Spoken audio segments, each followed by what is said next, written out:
Hey, hey, hey, it's Gaslighting Tuesday with Rachel Ragland.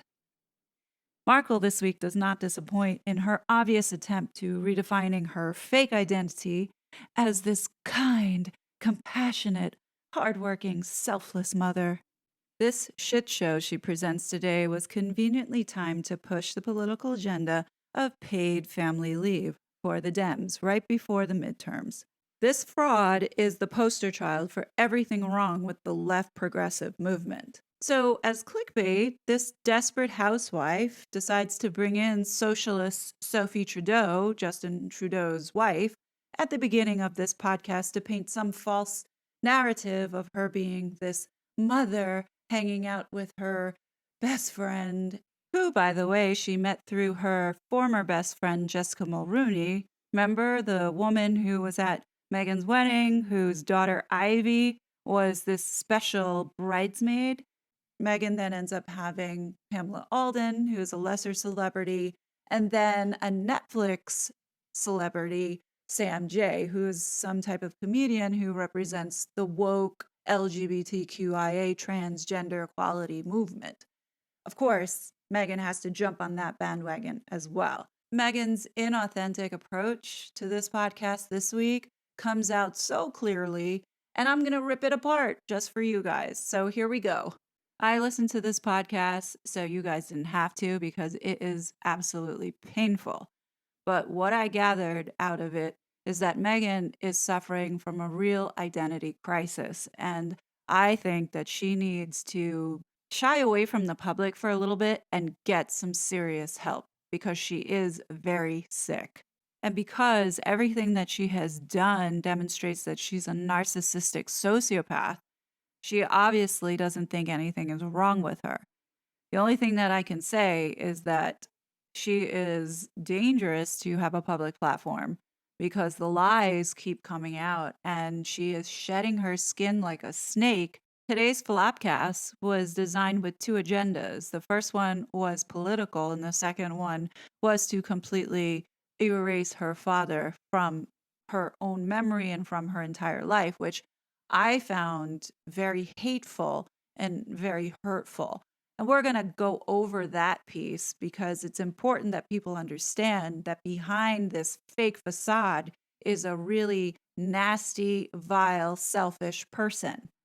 So, in the very beginning or the intro, Meghan brings in Sophie Trudeau to show people that she has good friends that she's maintained for a long time. So, she has to mention that she's known Sophie since she was living in Toronto, but fails to mention that how she knows Sophie is through Jessica Mulroney, her best friend, until she didn't need her anymore. My guess is that she's holding on to Sophie for the political angle, should she decide to move into that spectrum.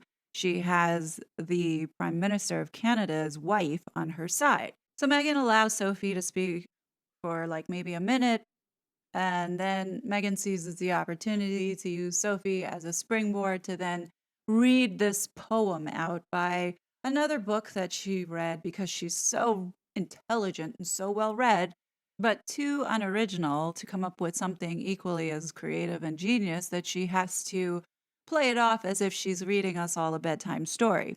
Well, I'm going to go ahead and read that. I'm not going to let you listen to her because her voice is grating, but this particular poem slash verse that she was reading out loud really does expose exactly what she's doing right now to change this persona, which is an actual archetype term, by the way. Again, throughout this podcast, she uses the word archetypes wrong, but we already know that. This particular verse that she recites, she ends up outing herself as what she's trying to do and what she's actually feeling. This intellectually stimulating book that she was reading was called A Radical Awakening by Dr. Shafali Tasbari. Now, do we notice a trend? Remember, Amber Heard was someone who loved to read books or sold Johnny Depp on her love of literature. Well, I feel the same vibe coming up here. But anyway, she shares this passage from the book, and it says, now you listen to it and you tell me if this sounds like exactly what Markle is doing right at this moment. There comes a time in life when a woman, when she discards her old ways like tossed shoes in the garbage, when she shreds her list of shoulds and obligations, and when impossible expectations are burned in an incinerator, there comes a time in life of a woman when the approval of others, once jewels, now turn to pennies in her sock, when the hunt for another is now replaced by the hunt for herself, and then when parental tentacles of tradition no longer define her truth. There comes a time in the life of a woman when her desire to fit in with the crowd dissolves, when her manic compulsion to be perfect vaporizes, and when her obsession to be voted popular eviscerates. There comes a time in the life of a woman when she simply says, "No more," when facade, artifice, and guile leave her nauseated, and when righteousness, dogma, and superiority repulse her. There comes a time in the life of a woman when she no longer fears conflict, but faces it boldly like a lioness, when she guards her authenticity as fearlessly as she guards her babies, and when she drops the role of savior, knowing she can only save herself. The key phrase in this passage is there comes a time. Well, we know that Markle has not reached that time, and everything in this is the current present state. Let me break that down. The first sentence, I think she really understands, where it says, there comes a time in life when a woman, when she discards her old ways like toss shoes in the garbage, that's exactly how she treats people and her husbands. There's no doubt in my mind that Harry is going to be like an old shoe that's going to get tossed in the garbage shortly. There comes a time that Meghan, I doubt, will ever reach when she sees that she doesn't care about being superior or having all the luxuries and the fine things of life or actually caring about what people are saying. The fact that she has to do these podcasts to address all her criticism is pretty pathetic. So, projecting this particular paragraph, hoping that it will resonate with a whole bunch of others, as to say that, yeah, I am this snake and I'm shedding my skin to become this brand new snake, is not really flying with me. Just my opinion. So apparently the point of this flopcast was to address the archetype or stereotype of being a good wife or bad wife, good mother, bad mother.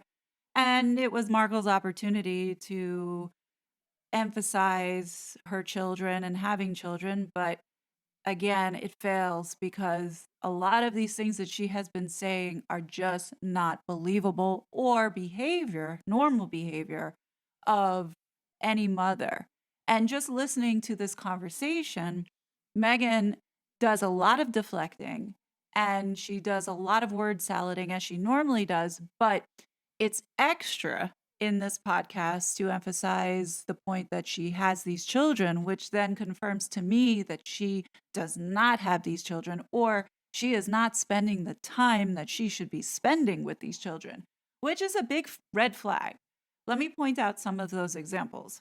So, after the short intro with Sophie Trudeau, she brings in Pamela Alden, who, for those that don't know who she is, she's in Hollywood and she was on a show way back in the day called Californication, which was actually really good. She is a very funny woman, although she is not one of those A-list actresses, but she does get steady work.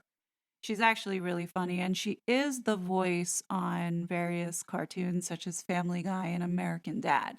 So Meghan inserts herself to tell the audience about how she has so many things that feels real about this woman that she finds connectable. And look, her art imitates and excavates her life, finding new layers to the role of mom without all of this pressure of perfection. It's part of why I wanted to talk to her for this episode because throughout our conversation, it felt like we could share notes. Just two women in different phases of motherhood, united in this reality that we're still just figuring it out as we go. So, apparently, Meghan makes up this bullshit story that she has so much in common with this woman, which she really doesn't. So Pamela Alden goes in and talks about her mother, about how supportive she was in growing up, and actually talking about her father as well by saying, "My mother supported all of us with her various jobs because my dad was a writer and he was trying to, get paid. And my parents went bankrupt when I was in my 20s and they lost everything. And then my father dropped dead of a heart attack after bankruptcy. My father was always struggling, struggling, struggling my whole life. And my brother and I have this worth ethic that came from our parents. So it's about survival. It's about if it's scorched earth, you're rebuilding yourself again and again. And my grandmother, she worked in a factory when she was 11 years old and she was English and she grew up during the turn of the century. Oh, that's another thing we have in common. The English people thing. I'm English too. So after Pamela goes into this explanation about her family background, and then she brings up being English, then Meghan chimes in, completely deflects this entire paragraph. Meanwhile, like throughout this paragraph, you see so many similarities that Pamela has with her family, considering Meghan's family. Both Thomas and Doria filed for bankruptcy. I think Meghan knows a little bit of something about that, as well as like her father being sick. Meghan says nothing about her dad being sick, nothing about how hard he worked to give her everything. Nothing. Instead, she deflects by talking about the British citizenship test. Now, we all know that if she were to take it, she would fail because she's not that bright. And two, she didn't even make the attempt because she had no intention of taking it to become a British citizen. So shut up, Meghan. Just shut up. So apparently, Meghan met this Pamela Alden at the Gloria Steinem big birthday bash. Remember a few weeks ago when she talked about the Oprah interview and having to go to this party and she was welcomed with open arms and it was a big to-do bash. Well, apparently she met Pamela at this place and she continues the conversation. And what I don't understand about Meghan is that she just talks to talk.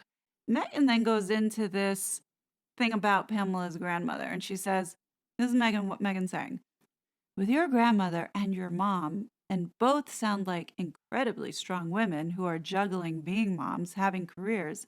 I mean, starting work at 11, like just that example, because, part of the labels that we're talking about, this idea, what it means to be a good mom or like the Stepford wife, all of these different archetypes where you feel this pressure to have to be a mom or a wife or a partner in a certain way. And then the mom shaming that comes with it oftentimes. And I think it's so interesting to hear your journey of that. Like, does any of that make sense, guys? Because literally, they were just talking about the citizenship tests you have to take in order to become a British citizen. How the hell did this come into play? I mean, literally, it does not fit.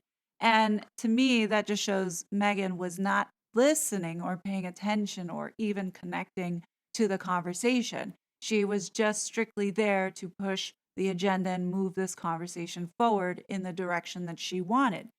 Archetypes does not apply to taking the British citizenship test. She's so stupid.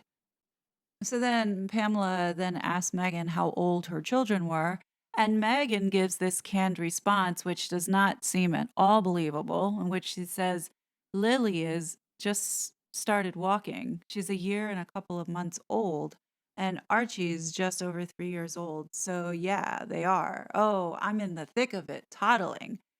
So the crazy thing is that Meghan goes into this story that is not believable when it comes to her parenting, in which they start talking about the mornings. And Meghan's like, oh, the mornings are, I mean, she asks how old Pamela's kids were, and Pamela gives a response back really quick.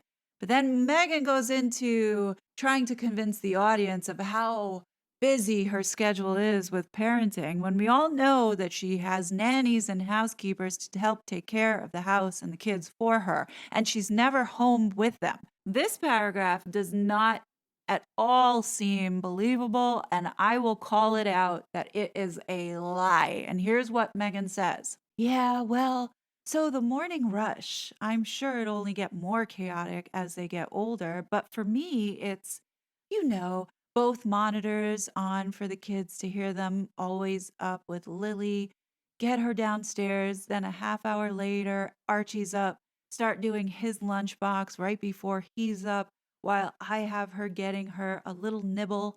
My husband's helping me get him downstairs, and I make breakfast for all three of them. It's very important to me. I love doing it. Bullshit. We all know she doesn't do any of this. We all know she has people to help her. So why you gotta lie? Why do you have to lie like this? Come on, shut up, Meghan. Just shut up. And she continues and keeps talking as if anyone really cares to hear about these lies. So Meghan then says, and it's just, to me, feels like the greatest way to start the morning. And then it's like feed all three of the dogs because we just got another dog, and then get Archie out the door to school. And, but it feels like a whirlwind. Bullshit, Meghan.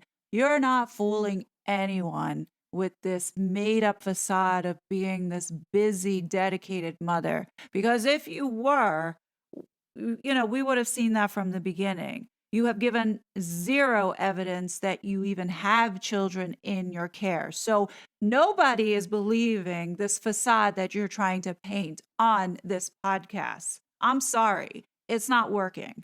Then Meghan sort of chimes in to express that people shouldn't be judgmental about moms and what they're trying to do. And in some way, her talking about being a single mom and the help that she's had with Harry, or excuse me, her husband. She never once says his name, by the way, again, which is so weird. She talks about him being so helpful, and she doesn't know how people could do this as a single parent. This makes me extremely upset because she has people that help her. So it almost sounds very condescending and very patronizing because she lives in a very privileged life. At least be grateful for what you have and not pretend that you're struggling like the rest of the moms who really are the single moms trying to make it work for their family and doing a far better job than what this bitch is doing. Sorry, everyone. I apologize.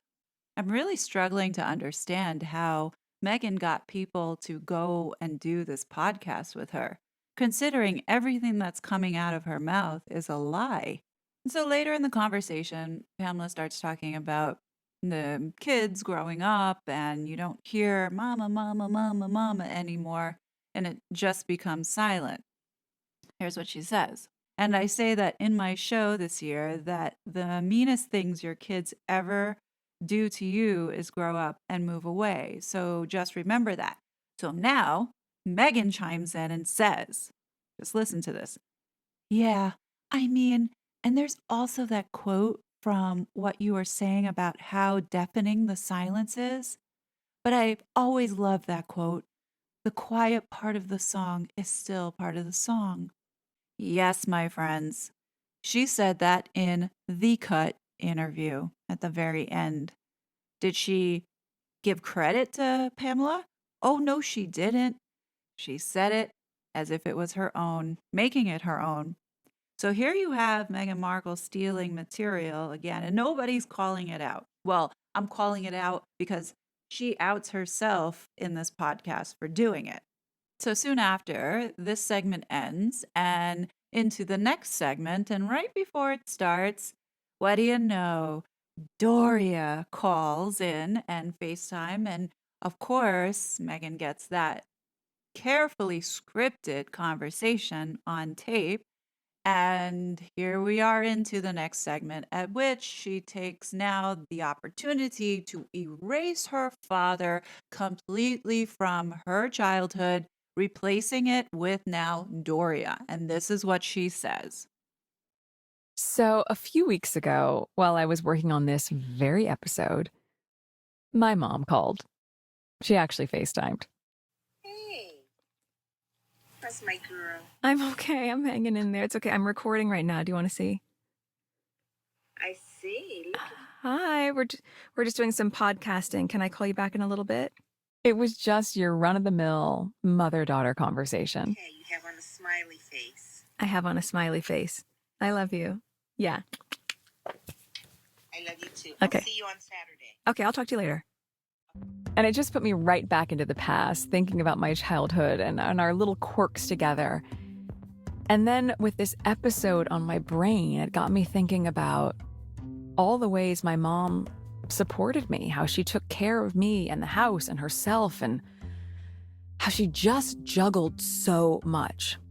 Who honestly believes that this was just by chance? Doria called in the middle of her doing this podcast about being a good mother or bad mother. Come on now, let's call it what it is. Either that was Doria calling in that moment and she was told what to say, or Meghan hired an actor to be on the phone to have this random, spontaneous call in which she shows her close bond with her mother. And oh, by the way, I'll see you Saturday, to give off the indication that they really are so close. And then goes into talking about her childhood, in which she does lie right here in front of everyone of how Doria took care of her, raised her, and kept a household, which we all know was a lie. In fact, in Tom Bower's book, it said that she was gone for about 10 years. Nobody knows where she went. Wink, wink. But she was gone for 10 years, and it was her father who was the one who put her through school, who made sure that she had whatever her little heart desired and gave her the opportunity that helped her get to where she is right now, sitting, getting $28 million to spew out lies. It almost appears that in this podcast that the dads don't even matter, because all she's talking about is the mother's role. I mean, she gives credit to her husband for helping sort of with Archie, but then she goes in and talks about Lily, but says nothing about her relationship with Archie.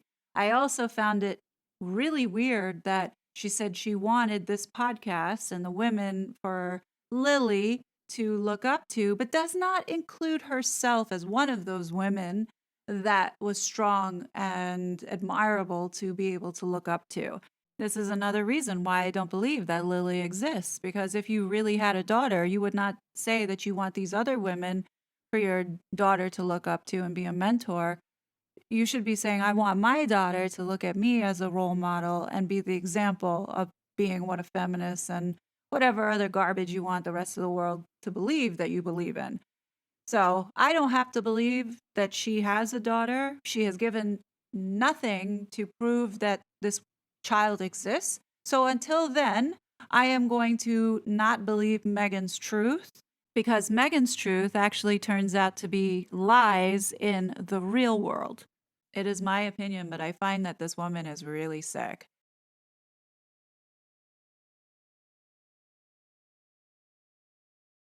As so many people are now discovering that Meghan is a liar, there's still people out there who don't know anything about her and could be listening to this podcast for the first time and thinking, wow, Meghan's mom is a really awesome lady. Pushing this narrative is a way for Meghan to combat Tom Bower's book, in which it is said that Doria hadn't been around Meghan's world for about 10 years. They don't know where she went. But she definitely was not there to raise Meghan and hold a household. No, she could care less, according to the book. And according to what Thomas Markle had said, he is responsible for the one to give her education, food on the table, clothes on her back, and anything else that she wanted because she was a spoiled child. This sociopath has no conscience whatsoever and is ungrateful for every opportunity she has been given by the people who have supported her, such as her father, her past husbands, her boyfriend, even her current husband, who she reduces to a possession. This is not feminism. This is not being a strong woman. This is being a total bitch, is what it is. Don't think that that call from Doria was an impromptu call. That was 100% planned, because now we go into the next segment, which is where it gets political. So Sophie Trudeau comes back into this conversation, or segment as it's edited, and they're talking about how women have evolved from the 1950s, like from Leave It to Beaver and I Love Lucy. I mean, she really has set women back by bringing up these shows and thinking that we're living still in those same times, which I find Meghan being extremely outdated, but also it shows that she really doesn't get it and is not living the life of being a wife and a mother because she's referring back to stereotypes that have changed so much over the years. So, anyway, she goes into talking about the Stepford wife, and she says, "No, that Stepford wife and that model has evolved. It takes different shapes, it takes different ways of what it looks like. So much of work that I've been doing is, to be able to have support for family leave, paid leave in this country." And Sophie goes, "Yes, paternal leave across the world."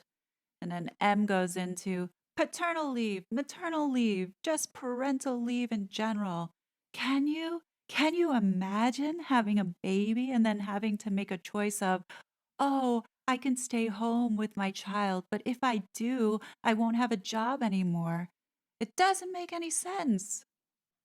So, of course, she's got the perfect socialist on her podcast to talk about pushing to have those rights, as if Meghan's voice is really going to make a difference because this woman doesn't have a job. She sits in a mansion and she has people helping her all day. So, to continuously push this narrative, we know that there is a political agenda behind it. This trip she has to Indiana to talk to Midwestern moms at the Marriott, don't think that this is not beginning the campaign tour. She is going to be going to all these little towns to show them how Main Street she is and how down to earth, when in actuality, this is all a facade and an image that she's creating in order to, if she decides to run for office, the platform that she's looking to take. It's going to be minorities, it's going to be the LGBTQIA, BLM, it's going to be the moms, the females, gun control, censorship online, oh, that digital justice thing, remember?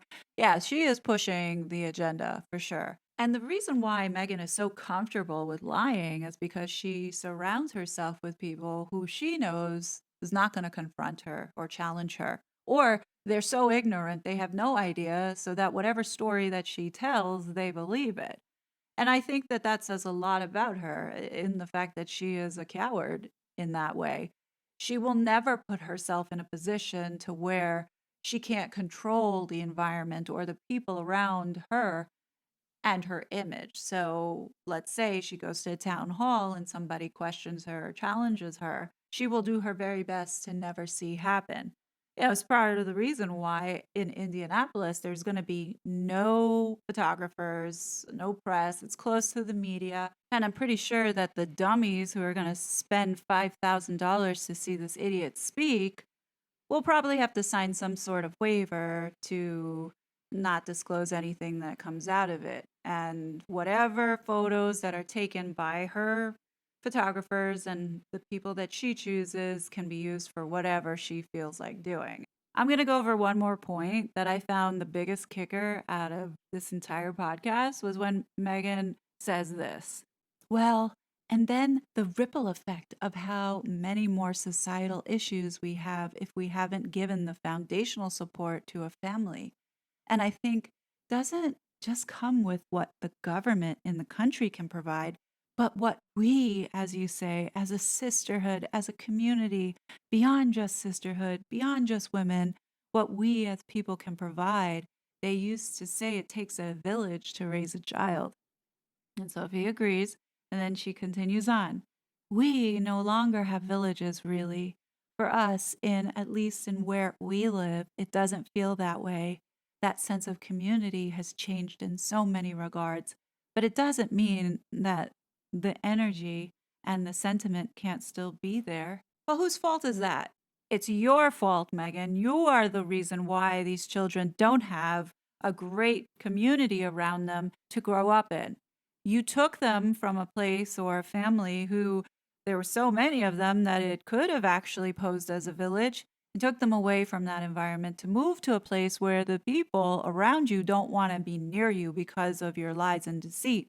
They don't trust you. Plus, you're an attention-grabbing whore. The reality is, Meghan doesn't actually believe anything that she's saying in this. She really is pushing the agenda, and she continues on to say, and this idea that work at home is not real work, that's hurting all of us. In the US, we don't have federally guaranteed paid parental leave, and that speaks directly to what we value in a society, and also what we undervalue as a society. But if we didn't devalue the work of care and work in the home, maybe it would be easier for women and people to step outside of the societal molds that have been cast for them and step more fully, more comfortably into their truthful roles, the roles that they feel comfortable in, whatever they may be. This woman is the last person who should talk about being truthful. And she just blew up this particular platform because anything that she is supporting, I promise you, I will not support. Just for the mere fact that this woman has been pushing an agenda, that there is something that she wants out of it to serve herself. It's not doing it to help women. Everything that this woman has done has been self-serving. I'm sorry, parental paid leave pushers, you need to get this woman off your platform because it is turning many people off, including myself, from even supporting this initiative. Don't be fooled. This woman is a liar, a fraud, and a cheat. And anything that she is doing is not genuine to help other people. It is to help herself. And I refuse to support anything that this woman is attached to because she is getting something out of it. Meghan Markle needs to be canceled. And the only way that this can happen is either A, she runs out of money, or, Harry's money, in order to pay for her continuous PR spins, or B, people need to start moving against anything that she is supporting, especially from a political perspective, so that the political party understands that anything that she's attached to is going to hurt their chances of winning. And in this situation, we clearly know which side she's leaning on, which this liberal progressive side or extremist side is destroying our society. And it's because we have people like Meghan Markle who love to tell lies, thinking that making up lies is defining a new truth, which does not work in my book, as I am a Christian and I believe in telling the truth and have morals and ethics, something that is missing within our media at this moment. I'm going to stop right there. I'll leave the transcript link below if you want to read the rest of it. There's nothing groundbreaking or earth-shattering that you're going to see here. It's pretty much the same word salad that she used, a lot of layers and ripple effects and zeitgeist. Oh, that's a new one that I've seen her say many times over, zeitgeist. Whatever, Meghan. You need to find some new material as well as you need to just tell the truth. Otherwise, just shut up, man. Just shut up. What do you guys think? Leave your thoughts below. And until then, be safe, and I will be back soon. Bye! I was such a fraud.